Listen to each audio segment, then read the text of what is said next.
बंगाल में भाजपा के अनुसार टीएमसी का सबसे बड़ा गुंडा अनुव्रत मंडल और टीएमसी का बीरभूम का सबसे बड़ा लीडर, जिसे आज सीबीआई ने गिरफ्तार कर लिया। सीबीआई के अनुसार अनुव्रत मंडल सीबीआई के जांच में सहयोग नहीं कर रहा था। सीबीआई ने आरोप लगाया है कि अनुव्रत मंडल पर पशु तस्करी का आरोप है, जिसमें उसे सहयोग करने के लिए लगातार एजेंसियां खबर दे रही थी, सम्मन जारी कर रही थी, लेकिन अनुव्रत मंडल इस जांच में कोई सहयोग नहीं कर रहा था और लगातार वो भाग रहा था जांच से, जिसके बाद सीबीआई ने उसे उसके घर से गिरफ्तार किया है। नमस्कार, मेरा नाम अक्षत है और आप नेटवर्क 7 देख रहे हैं। आगे बढ़ने से पहले मैं ये बोल दूं कि अगर मेरी एक खबर आप यूट्यूब पर देख रहे हैं तो हमारे चैनल को सब्सक्राइब करें।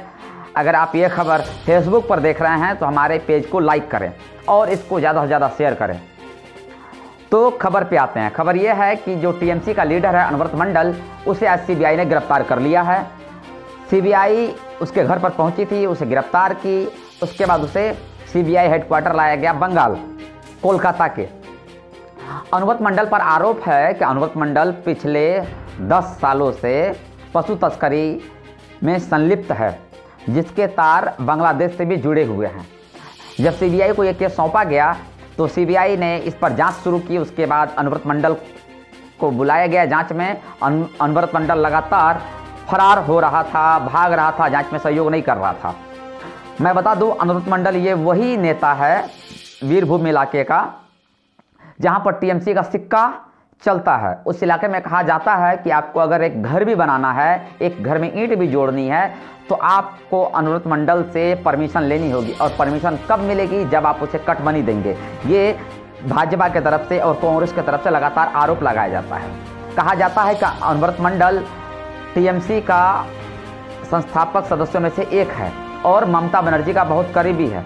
पहले ये कांग्रेस में हुआ करता था। जब ममता बनर्जी कांग्रेस से अलग हुई तो ये ममता बनर्जी के साथ टीएमसी में आ गया और टीएमसी के संस्थापक सदस्यों में से एक बन गया। उसके बाद ये जिला अध्यक्ष बनता है बीरभूम जिले का और तब से ये लगातार बीरभूम में अपनी राजनीति कर रहा है। वहाँ किसी भी नेता को अगर रैली करनी पड़ती है तो उससे पहले पुलिस से परमिशन लेनी पड़ती है और पुलिस अनुव्रत मंडल से परमिशन लेती है। उसके बाद वहाँ पर किसी नेता को रैली करने के लिए दिया जाता है। ये सब बातें टीएमसी और ममता बनर्जी को पता है, लेकिन कभी ममता बनर्जी ने अनुव्रत मंडल पर कोई एक्शन नहीं लिया। क्यों? क्योंकि अनुव्रत मंडल लगातार उगाही करता है और वो उस उगाही के पैसे को पार्टी फंड में भी जमा करता है।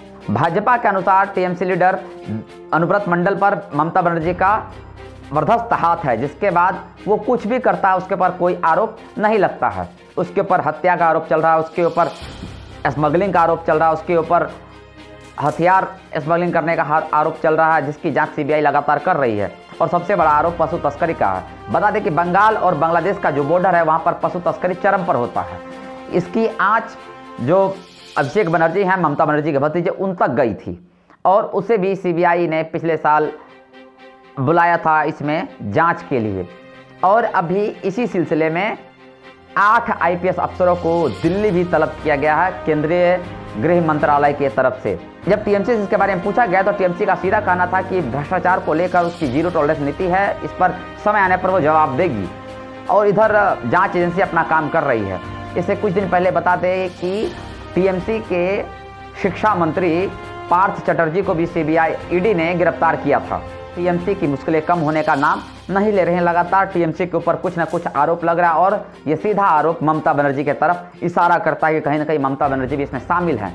ये आने वाले समय में पता चलेगा कि ममता बनर्जी का इसमें कितना रोल है, कितना हाथ है। लेकिन भाजपा की तरफ से लगातार ममता बनर्जी को निशाना बनाया जा रहा है और कहीं ना कहीं ममता बनर्जी को भी इसमें अब आकर सामने जवाब देना चाहिए।